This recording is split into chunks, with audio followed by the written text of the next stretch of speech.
नमस्कार दोस्तों, उज्ज्वल क्लासेस में आपका स्वागत है। आज हम पढ़ने वाले हैं संविधान के 52 महत्वपूर्ण प्रश्न जो दिल्ली पुलिस कांस्टेबल के एग्जाम्स के लिए मोस्ट इंपॉर्टेंट हैं। दोस्तों, यदि आप चैनल पर नए हैं तो आपके परीक्षा से पहले जीके के हर सब्जेक्ट के ऐसे ही टॉप क्वेश्चंस के लिए वीडियो को लाइक और चैनल को सब्सक्राइब तुरंत कर लीजिएगा।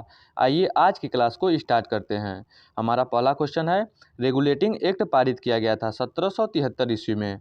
रेगुलेटिंग एक्ट को कब पारित किया गया था? 1773 ईस्वी में। अगला क्वेश्चन है, संविधान सभा को किसने मूर्त रूप प्रदान किया था? पंडित जवाहरलाल नेहरू ने।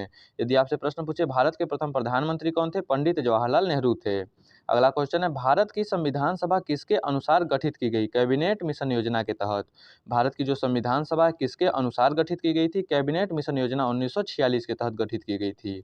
अगला क्वेश्चन है, संविधान सभा में किस देशी रियासत के प्रतिनिधि ने भाग नहीं लिया था? हैदराबाद देशी रियासत थी जिसके प्रतिनिधि ने संविधान सभा में भाग नहीं लिया था। अगला क्वेश्चन है, संविधान सभा का प्रथम अधिवेशन कहाँ हुआ था? दिल्ली में हुआ था। संविधान सभा का प्रथम अधिवेशन कहाँ हुआ था? उत्तर हो जाएगा दिल्ली में। अगला क्वेश्चन है, संविधान सभा के अस्थायी अध्यक्ष कौन थे? सच्चिदानंद सिन्हा थे। तथा स्थायी अध्यक्ष कौन थे? डॉक्टर राजेंद्र प्रसाद। अगला क्वेश्चन है, संविधान सभा के प्रारूप यानी मसौदा समिति के अध्यक्ष कौन थे? डॉक्टर भीमराव अंबेडकर। डॉक्टर भीमराव अंबेडकर जो थे संविधान सभा के प्रारूप यानी कि मसौदा समिति के अध्यक्ष थे। अगला क्वेश्चन है, भारत का संविधान लागू हुआ था 26 जनवरी 1950 को। भारत का संविधान कब लागू हुआ था? 26 जनवरी 1950 को लागू हुआ था। अगला क्वेश्चन है, भारतीय संविधान की आत्मा किसे कहा जाता है? प्रस्तावना को। भारतीय संविधान की आत्मा किसे कहा जाता है? उसकी प्रस्तावना को संविधान की आत्मा कहा जाता है। अगला क्वेश्चन है, भारतीय संविधान कब अंगीकार किया गया था यानी पूर्ण रूप से कब तैयार हुआ था? 26 नवंबर 1949 को। अगला क्वेश्चन है, विश्व का सबसे बड़ा लिखित एवं सर्वाधिक व्यापक संविधान किस देश का है? उत्तर हो जाएगा हमारे देश भारत का।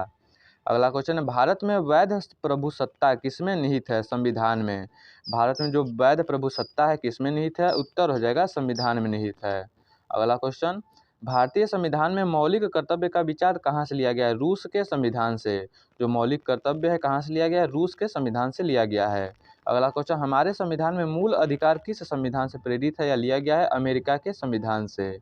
अगला क्वेश्चन, संविधान के किस भाग में संविधान संशोधन की प्रक्रिया का उल्लेख है? भाग 20 में। भाग 20 में संविधान संशोधन की प्रक्रिया का उल्लेख है। अगला क्वेश्चन, मूल संविधान में कितनी अनुसूचियां थी? 8 अनुसूचियां थी। तथा वर्तमान में कितनी अनुसूचियां हैं? उत्तर हो जाएगा 12 अनुसूचियां हैं। अगला क्वेश्चन, भारतीय संविधान की किस अनुसूची में पंचायती राज संस्थाओं का प्रावधान है? 11वीं अनुसूची में।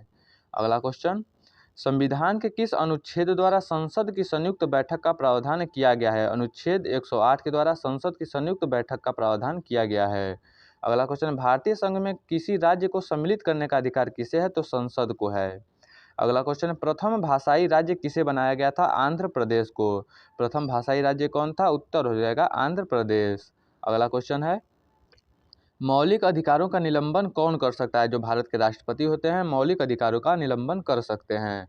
अगला क्वेश्चन, प्रारंभ में कितने मौलिक अधिकार दिए गए थे? 7 मौलिक अधिकार दिए गए थे। तथा वर्तमान में कितने मौलिक अधिकार हैं? 6 मौलिक अधिकार। जो संपत्ति का अधिकार था उसे कानूनी अधिकार बना दिया गया है। अगला क्वेश्चन है, भारतीय संविधान का कौन सा अनुच्छेद छुआछूत उन्मूलन से संबंधित है? अनुच्छेद 17। यदि आपसे ऐसे भी प्रश्न पूछ सकता है कि अस्पृश्यता का अंत किस अनुच्छेद में है, तो उत्तर हो जाएगा अनुच्छेद 17 में है।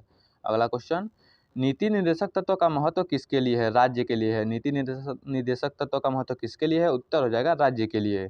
अगला क्वेश्चन, किस समिति ने मौलिक कर्तव्यों को शामिल करने की अनुशंसा की थी? स्वर्ण सिंह समिति ने। स्वर्ण सिंह समिति ने दोस्तों मौलिक कर्तव्यों को शामिल करने की अनुशंसा की थी।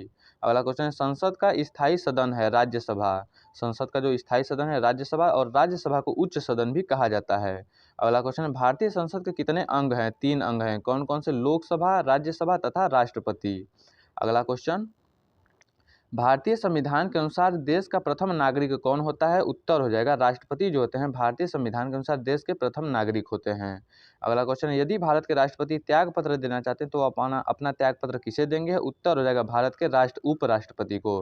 राष्ट्रपति अपना त्याग पत्र जो देंगे भारत के उपराष्ट्रपति को देंगे। अगला क्वेश्चन है, युद्ध की घोषणा या शांति का फैसला करने में कानूनी रूप से कौन सक्षम है? उत्तर हो जाएगा भारत के राष्ट्रपति।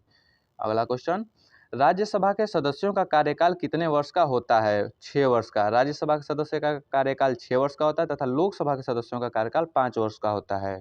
अगला क्वेश्चन, संसद के किसी भी सदन के 2 सत्रों के बीच अंतराल किससे अधिक नहीं होना चाहिए? तो 6 महीने से अधिक नहीं होना चाहिए।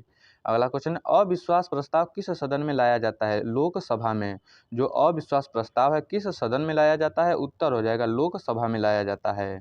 अगला क्वेश्चन है, नीति आयोग के अध्यक्ष कौन होते हैं? जो भारत के प्रधानमंत्री होते हैं नीति आयोग के अध्यक्ष होते हैं। अगला क्वेश्चन है, प्रथम गैर कांग्रेसी प्रधानमंत्री कौन बने थे? मोरारजी देसाई जो थे प्रथम गैर कांग्रेसी प्रधानमंत्री बने। अगला क्वेश्चन है, संघीय मंत्रिपरिषद अपने आचरण के लिए किसके प्रति उत्तरदायी होता है? तो लोकसभा के प्रति उत्तरदायी होता है। अगला क्वेश्चन है, भारत के प्रथम उप प्रधानमंत्री कौन थे? सरदार वल्लभ भाई पटेल जो थे भारत के प्रथम उप प्रधानमंत्री थे। अगला क्वेश्चन है, लोकसभा अध्यक्ष अपना त्याग पत्र किसको देता है? लोकसभा उपाध्यक्ष को देता है। लोकसभा का जो अध्यक्ष होता है अपना त्याग पत्र किसे देगा? लोकसभा उपाध्यक्ष को देगा। अगला क्वेश्चन है, लोकसभा और राज्यसभा की संयुक्त बैठक की अध्यक्षता कौन करता है? तो लोकसभा का अध्यक्ष करता है। अगला क्वेश्चन, किसी भी विधेयक को धन विधेयक होने का अंतिम निर्णय कौन देता है? लोकसभा अध्यक्ष जो है। कोई भी विधेयक धन विधेयक है या नहीं है इसका निर्णय अंतिम निर्णय कौन देता है? लोकसभा अध्यक्ष देता है। अगला क्वेश्चन, भारत सरकार का प्रमुख विधि अधिकारी कौन होता है? भारत के महान्यायवादी। भारत सरकार का प्रथम प्रमुख विधि अधिकारी कौन होता है? भारत के महान्यायवादी होते हैं। अगला क्वेश्चन है, लोक लेखा समिति में कितने सदस्य होते हैं? 22 सदस्य होते हैं। अगला क्वेश्चन है, प्राक्कलन समिति की जुड़वा बहन किसे कहा जाता है? लोक लेखा समिति को दोस्तों प्राक्कलन समिति की जुड़वा बहन कहा जाता है। अगला क्वेश्चन है, भारतीय संविधान के किस भाग में संघीय न्यायपालिका का उल्लेख है? भाग 5 में संघीय न्यायपालिका का उल्लेख है। अगला क्वेश्चन है, उच्चतम न्यायालय के मुख्य न्यायाधीश की नियुक्ति कौन करता है? तो जो भारत के राष्ट्रपति होते हैं उच्चतम न्यायालय के मुख्य न्यायाधीश की नियुक्ति करते हैं। अगला क्वेश्चन है, उच्च न्यायालय के न्यायाधीशों की सेवानिवृत्ति की अधिकतम उम्र सीमा क्या है? 62 वर्ष तथा उच्चतम न्यायालय की सेवानिवृत्ति कितनी है? 65 वर्ष की है। अगला क्वेश्चन, भारत में उच्च न्यायालय की मुख्य न्यायाधीश बनने वाली प्रथम महिला कौन थी? लीला सेठ जो थी भारत में उच्च न्यायालय की मुख्य न्यायाधीश बनने वाली महिला थी। अगली क्वेश्चन है, राज्य सरकार का संवैधानिक प्रमुख कौन होता है? राज्यपाल जो होता है राज्य सरकार का संवैधानिक प्रमुख होता है। अगला क्वेश्चन है, भारत के किसी राज्य की राज्यपाल बनने वाली प्रथम महिला कौन थी? सरोजिनी नायडू थी। भारत के किसी राज्य की राज्यपाल बनने वाली प्रथम महिला कौन थी? उत्तर हो जाएगा सरोजिनी नायडू। अगला क्वेश्चन है, विधानसभा का सदस्य बनने के लिए न्यूनतम आयु कितना होना आवश्यक है? 25 साल तथा विधान परिषद का सदस्य बनने के लिए कम से कम 30 वर्ष होना चाहिए। अगला क्वेश्चन है, योजना आयोग की स्थापना किस वर्ष की गई थी? 1950 ईस्वी में। दोस्तों यदि वीडियो पसंद आए तो वीडियो को लाइक और चैनल को सब्सक्राइब जरूर करिए। धन्यवाद।